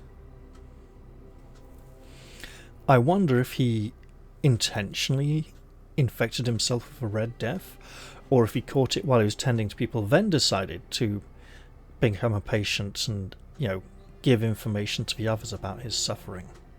I feel that he intentionally infected himself. Why are you locked up? When I discovered that I'd fallen ill, I asked to be placed in a cell. I sought to understand the experiments from the patient's perspective. To learn which stimuli provoke the strongest reactions. And I also wanted to equip my brothers with new tools for their work. Indeed. You don't look well. It looks like your illness has progressed quite far. 4th stage, if I'm not mistaken. We've identified 6, so I'm not far from my end. The 1st stage is the most treacherous, when the symptoms are almost invisible. But that's when the disease spreads fastest. It was the same with me. From the 2nd to 4th stages, the symptoms become visible. Fever, tooth loss, painful sores, festering wounds that won't heal. The last 2 stages are visceral, the worst possible. The victim's insides burn up, turning to mush. The brain starts to die, and the body becomes a mindless shell. That's what's ahead of me. I'm so sorry for you. They've written stage 5 on the door outside already. Do the Red Priests really cure the Red Death? We've had some success treating it up to the 4th stage. But it's still a gamble. Sometimes we manage to push the disease from stage 3 back to stage 1, only to see it jump to stage 5 as soon as treatment stops. We believe that with the weirdness, we could eliminate this randomness. How would the weirdness cure the Red Death? And could the Red Death be related to the weirdness in some way if it interacts with it? The weirdness, my child, is pure potential. That's the theory. In practice, we tried to direct its power where we needed it most. The effects, shall we say, varied. I'll leave you to it May then. the Prophet's word be a safe haven for you. I'm afraid the followers of the Prophet have not been kind to me of late. I do not think fondly of them at this time. Here we have some rock we can dig through. It's the same rock we saw from the other side. And as you can see, our pickaxe is quite efficient. Let's put it away for now, though. What else can we find here? Why, there's another potion. And this small chapel we've spied from without. It would appear as if the priests are almost worshipping the Red Death. This very much has a Grim Reaper air to it, this figure dressed in the priest's robes. This would be a second copy of the blood transfusion spell. We don't need 2, we'll be able to part with it at some point.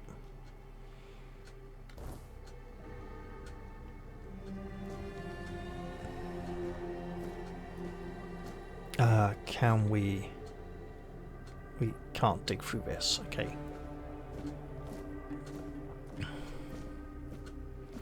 Well, with that, let's head back out to here and explore this little underground passage.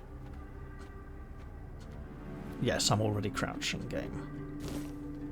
I don't know who's detecting or not, because it seems like The Red Priest in the cell there is detecting everyone and everything for a considerable distance.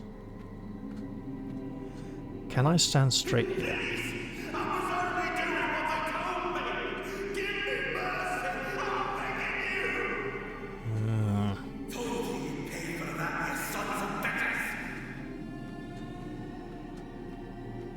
Oh.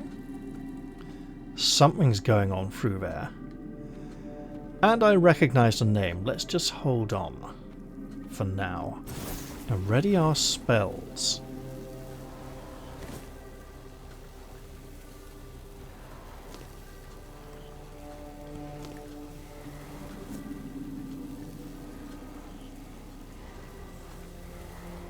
Hey you.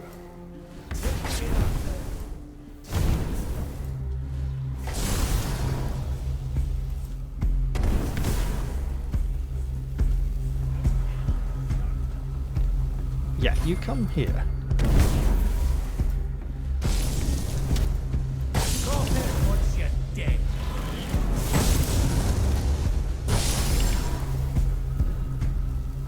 Your fate is sealed.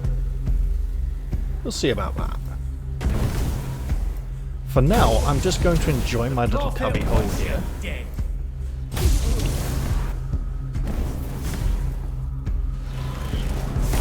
While I can. Will be punished.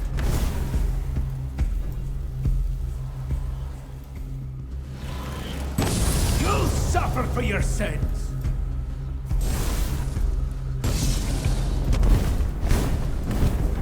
Your fate is sealed. Can I get him again? Yeah! Now there's one more out there. Where are you, sir?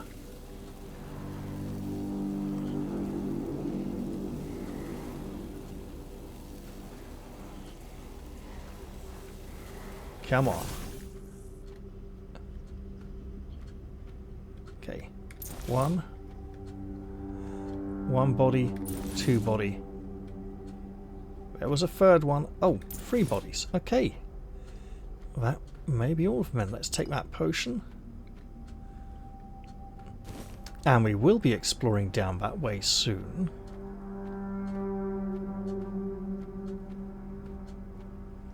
For now, though, I'm searching to see... Right, what else can be found here? Let's cook up some food. Mashed potatoes? Sure, why not? And let's gobble up some grub as well. Food. 66... 54. Okay. I mean, we're only down 3 health, so let's hold off. Let's take these potions. Blood, Hearts and Guts, The Alchemy of Viscera. Author Sealmund the Scarlet. An alchemist worth their craft must embrace the visceral. There is no greater power than the lifeblood freshly torn from a creature's chest cavity. The viscera contains strength, unmatched by any plant, no matter how sacred. Trees neither feel nor fight. They lack the instincts that create true potency. The rage of a cornered beast, its will to survive. These produce the strongest ingredients for potions that can push humans beyond their limits. Those who work only with delicate herbs refuse to acknowledge this primal truth. Alchemy binds us to the creatures we hunt, transforming fear into fury, and awakening the beast within. To reject this is to deny alchemy's essence. It's through blood and viscera that we transcend our fragile natures, wielding potions forged from the raw, unyielding power of life itself. Sounds rather necromantic. Bloodsucker potion. Okay, yeah. That may be fairly unethical, although also extremely handy in a pinch. Can we make one? Not quite. We need more monster blood and blood clots. We can, however, make some more healing potions, so let's do that. Oh. our alchemy skill is improving. And instead of heading up this way, he says, quickly emptying that barrel, I will run out of things to take with me at some point. But for now, I am absolutely loading up on things. Musk grass? Fine. I'm going to go back and explore some of the other paths. But then, I'll have to end the episode soon as well. Looking here, we are close to level 2, by the way. So that's nice to know.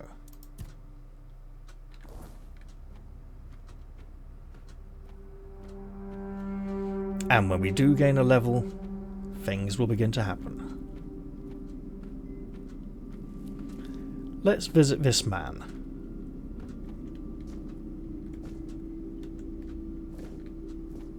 I've already told you everything, I swear. Wait, you're not... You're a prisoner. Go. Escape while you still can. Everything you say. I'm listening. You want to know about our failure? There's nothing left to say. We can't help you anymore. Run. Run away from here. Tell me about your failure. We wanted a better asylum. Something better than we had under Vaughn's control. He's the one responsible for the torture. For the sick experiments. Sounds like there was an uprising, or at least dissent among the ranks. I take it didn't work out. How did you want the asylum to be better? We really wanted to help those people. We wanted to improve their condition, but we knew with Father Vaughn in charge, nothing would change. We wanted to get rid of him, poison him, but somehow he found out. At least about me. I'm not sure about the others. I never said anything about them. The changes you wanted sound good. It's a shame it didn't work out. A shame, yes. Maybe we waited too long. We knew Vaughn was a madman, but we were afraid. We didn't know how many supported his methods. Turns out it was only a few, but it was enough. You can escape. The way is clear. No, I won't make it. Besides, they threw me into a cell that once held a patient in the final stages of the disease. I'm probably sick already. Go. Don't worry about me. I'm not worth it. Brother Cassian has given up the ghost, essentially. Let's just get out of here. If this fails, by the way,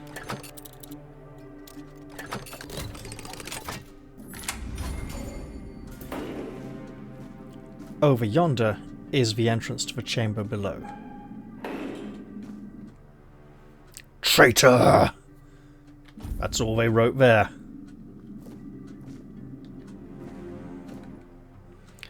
Syria, 32, female, picked. Red Death stage... No visible signs of Red Death, like skin discoloration, inflammation, or fever. The subject exhibits visible signs of wyrdness, mutation, specifically the presence of horn-like growths on the head. Subject deceased. Transported for disposal. Which means she won't be needing this cell anymore.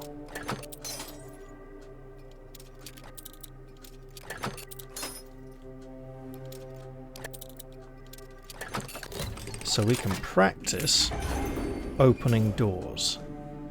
And inside this cell is an origin potion.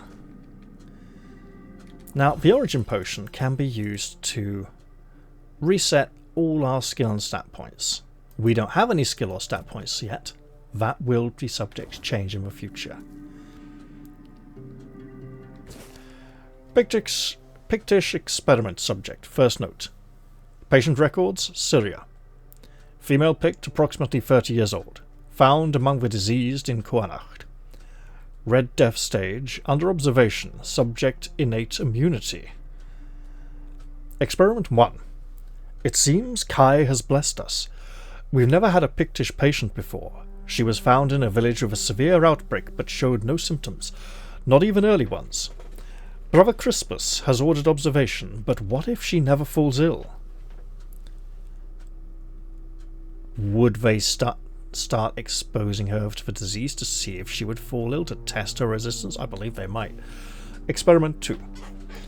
The patient exhibits visible mutations from a wyrdness. The horns on her head are remarkable. I wish she'd be more cooperative. Surely she holds knowledge we lack. I tried to persuade her, but she remains defiant. Why? Lives are at stake. She called us children stumbling in the dark. So why won't she help us? She probably feels it unworthy to even try to explain. Pictish experiment subject second note. Experiment 3. We attempted to introduce the Red Death by injecting her with blood from a stage 5 patient. This caused a violent initial reaction, but after 3 days with basic healing potions, she stabilized and shows no symptoms. She's less of a patient and more of a subject, and I'm conflicted about that fact. Experiment 4. Brother Crispus took her away 2 days ago. I worried she wouldn't return, but she's back, and he seemed thrilled, citing her innate response to the wyrdness as ready to proceed. He forbade me from documenting it. Syria seems quieter. I should check on her. And now she's been taken away to be disposed of. And no longer in her cell.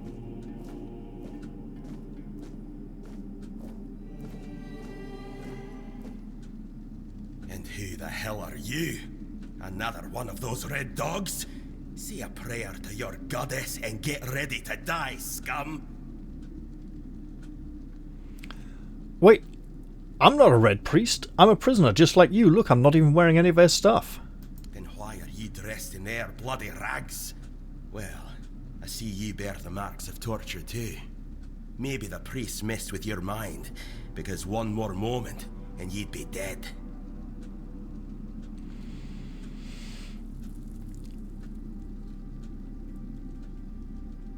I could ask if he's a torturer. Let's not go there. What were they doing to you? Nothing good. They thought they'd break me fast, like some Camalosian wimp. Big mistake on their part. Besides, I doubt they were waking you up with a kiss on your forehead either. What's your name? Concher, from the Dalriata pup, if you hadn't already guessed that much. Can you tell me about the tribes? Really? Now's a good time for a chat. You think the red pricks will just wait around while we gab? If you make it to the Forlorn Swords, you'll meet the tribes. Right now, you'd better focus on getting your arse out of here. If you're so brave and strong, how did they manage to catch you? With great bloody difficulty, that's how. Those bastards laid a trap, hoping I'd be easy pickings. They ended up needing damn near a full army to take me down. He doesn't seem to be that infected. You don't look like someone who falls into traps all that easily. There was mead. There were women. One thing led to another, and I woke up with my pants around my ankles, surrounded by gobshites in red. I was fighting with me bare arse hanging out, and I still managed to kill a dozen of them. Useless knobs. Someone must have put something in the mead. I think he might be exaggerating slightly about his body count there, but anyway. Have you seen a hooded man with a bow? He helped me to escape. I don't know. Barely saw anything, because I was either knocked out or had blood in me eyes. You're lucky to have someone risking their own arse to help you out. And we should probably be asking why. No time for a chinwag, just get the hell out of here. And he's gone.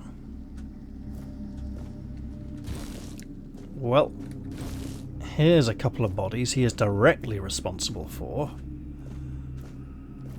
There is something horrific in there. Species: Bugane. Caution: infected Buganes may spread with illness through airborne droplets as they exhale, particularly when their breathing becomes laboured. Staff must wear enchanted full-body protective suits. Gloves must be reinforced with anti-piercing materials, given the Bugane's powerful bite. I suspect I should not be going in that cell. Oh, but there's a body that looks like it might have good equipment on. But I probably should still not be going in that cell.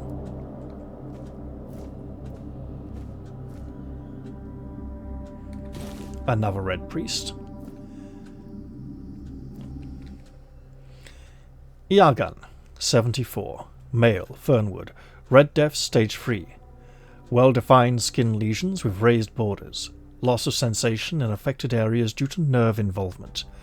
Maintain a safe distance whenever possible to reduce the risk of droplet transmission. He doesn't quite look like he's in his 70s.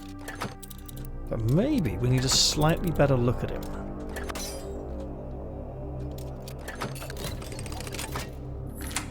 There we go. Are you trying to escape, my child? That's very brave of you, I must say.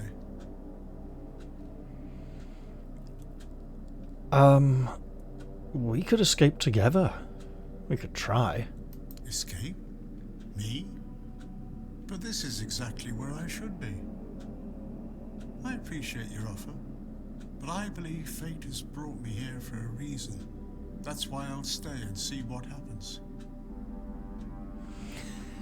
He sounds a little bit like Stephen Moore, the original voice of Marvin the Paranoid Android from The Hitchhiker's Guide to the Galaxy, and then the TV version, then the second radio version, which did the rest of the books that were written after the original radio series.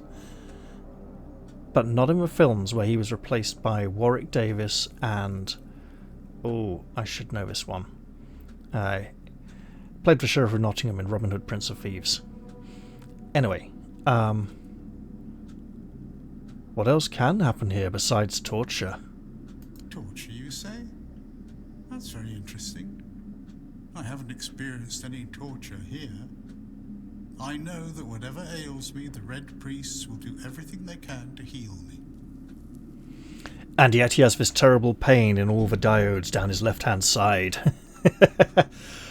You'll die if you don't escape. I doubt that. You'll soon see that things aren't always what they seem at first glance. This way of thinking has never failed me. You know what, there may be some truth to his words, but we shall see. My child. May fate be on your side. I also imagine that once we're away from this place, we will probably not be returning. Oh, another Red Priest, and a rusty spear. Well, hey, it's probably better than this. Requires 2 strength and 2 dexterity.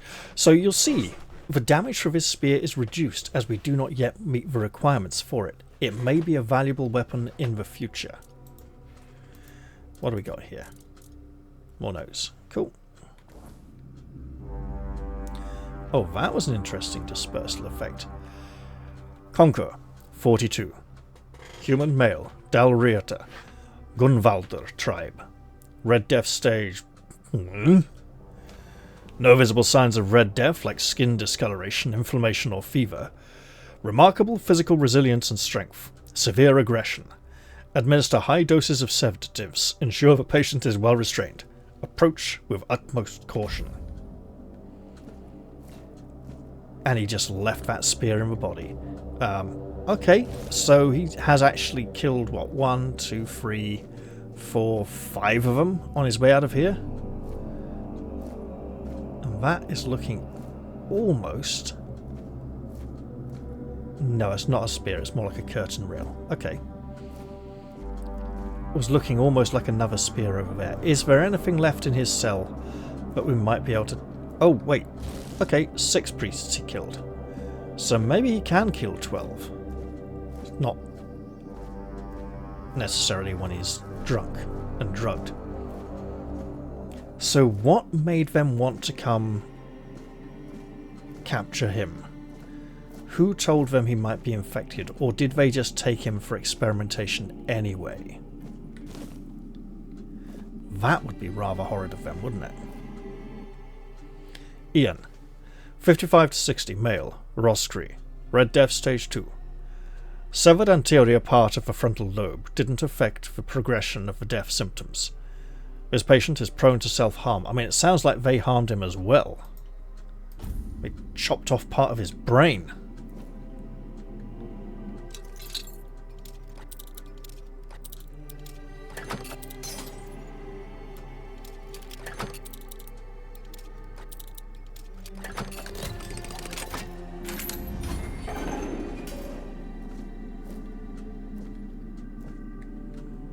Ian? Can you hear me? Can you hear me? Hear me? What have you done to yourself?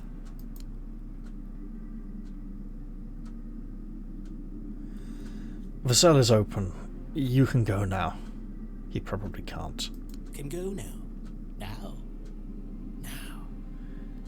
It's as if he just repeats the last thing he's heard.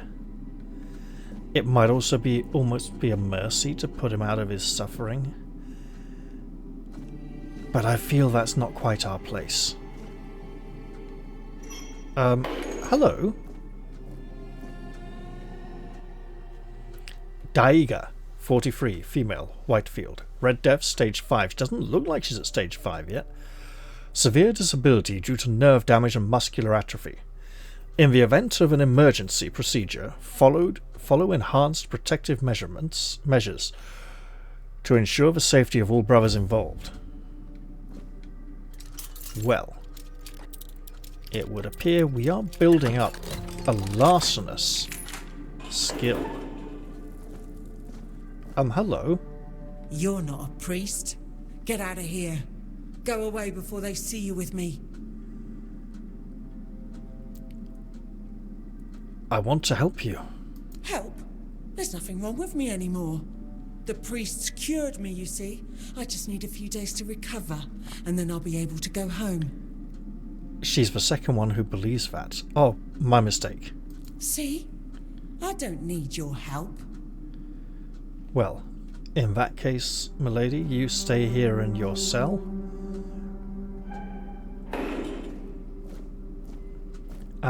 What can we do in here? We can pick some mushrooms.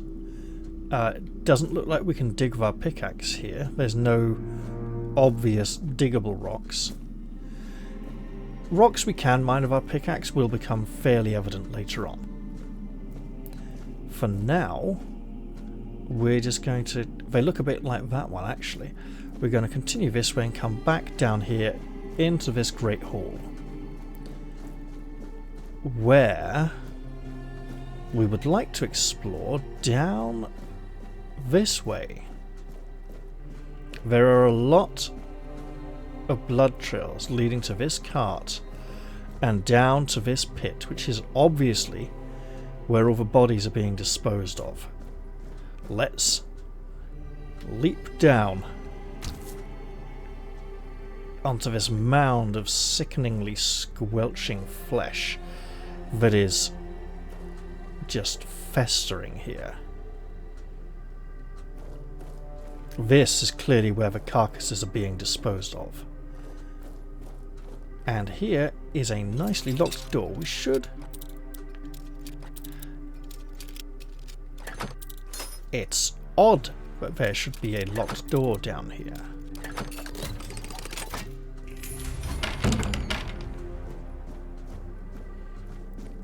And behind this door, well, I'm just going to save the game. Let's call this Escape the Asylum. Oh, and because we're walking, caps lock is on.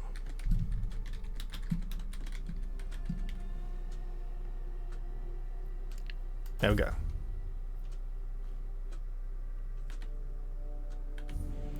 Now, it is possible to abuse this situation by clambering up here. Let's hope we don't have to do that. Let's eat some food. And then head into this chamber.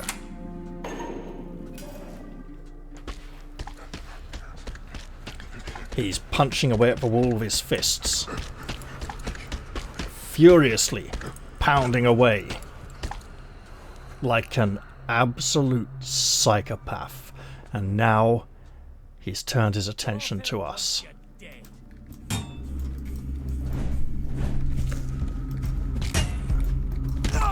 Your sins will be punished! Okay.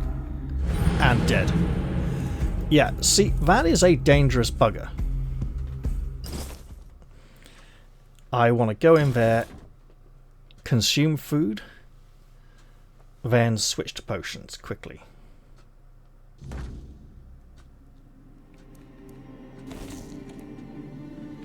We have many health potions and should not be afraid to use them.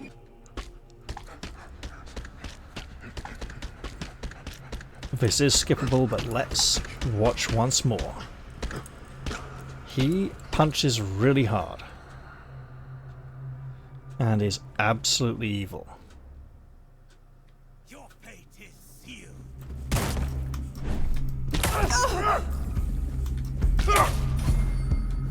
Your fate is sealed.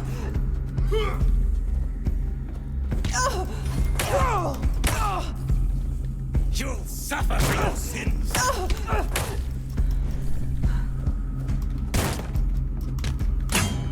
You will burn.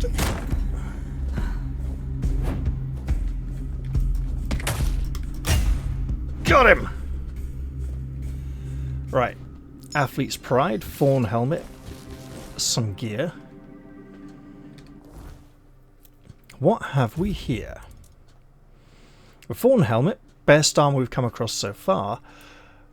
Receiving melee damage returns 5 physical damage back to the attacker. We will absolutely utilize that while in this location. And as you can see, it is metal, but with sort of fawny spikes around it. I'm not going to be using that. Or those. No. Athlete's Pride increases maximum stamina by 5. Sounds like a great idea. Let's utilize that. What else did we find? Looks like we've looked at all the new stuff. That was a lot of healing potions. We may need to make some more. We used 6 there. It's possible to clamber up to that ledge and blast him with spells, but I didn't want to do that as it felt like cheating. Although playing on a very hard difficulty may be extremely challenging for that encounter. There is another tough fight here in the asylum, and we might as well endure it at some point. For now though, let's get out of here. And we should start by clambering up into this tunnel. And there's someone there ahead of us. Why, who are you, lady, with horns upon your head? Stay back. I may not be in top shape, but I can tear you to pieces if I have to. For a sort of Celtic tribal person, her voice is sort of serene and regal.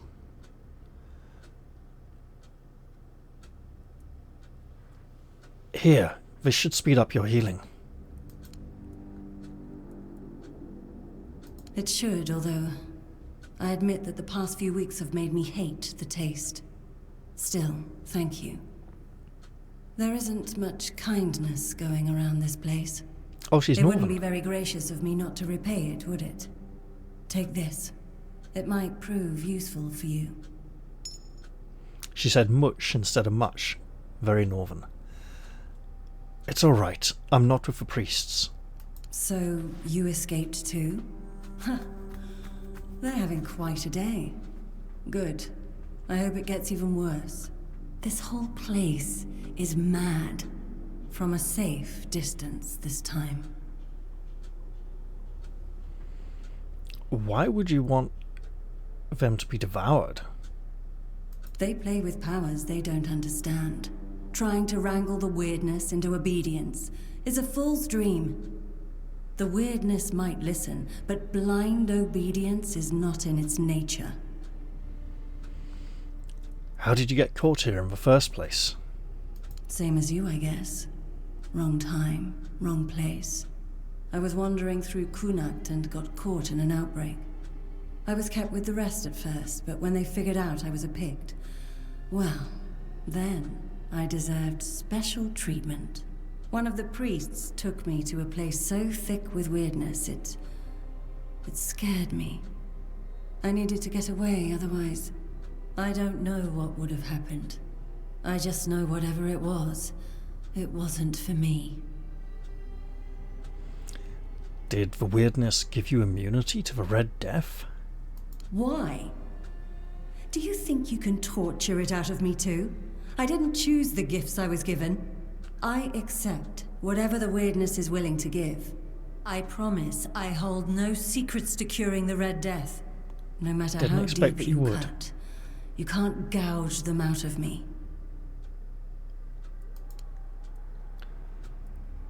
Why do you have horns on your head? Why indeed? Perhaps it's a test of patience. My hair tangles mercilessly around them. I even need to wear head wraps to hide them. I hate wearing head wraps. Have you considered hats? Ugh. And yeah, that would tangle your hair quite a bit. So what's she given us? She has given silk fiber, lesser mana ring. You know what? Sure. Why not? There we go. So presumably she was hurled down here with the other bodies and wasn't actually as dead as they thought.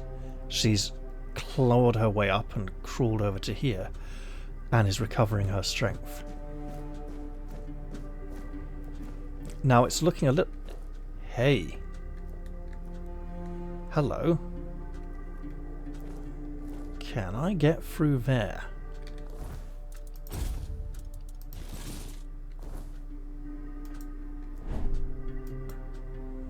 Not from here.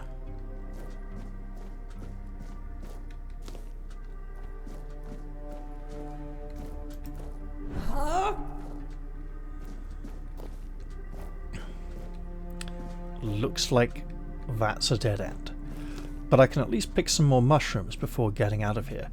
There seems to be a lift. I'm sure Celia will find it when she has the strength.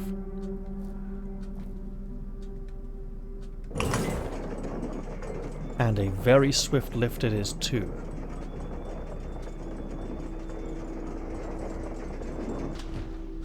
Alright, let's get out of here. This door was locked from this side and could only be accessed after coming up from below. And the tunnel down there, which leads to the drop-down pit, wasn't available until quite late in early access. We've got a spade here. We'll take that. We may want to use it. And heading down here,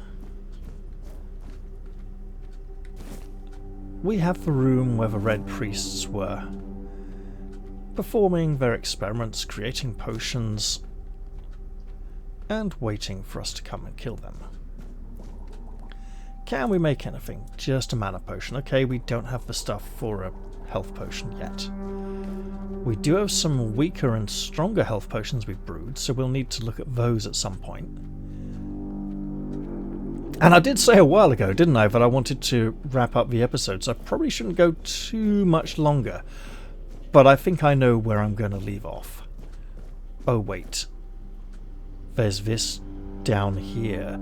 Okay, I think that can wait till the next episode. Alright, I am going to end this one here, and there is our rescuer waiting to meet us. We'll go say hello to him next time.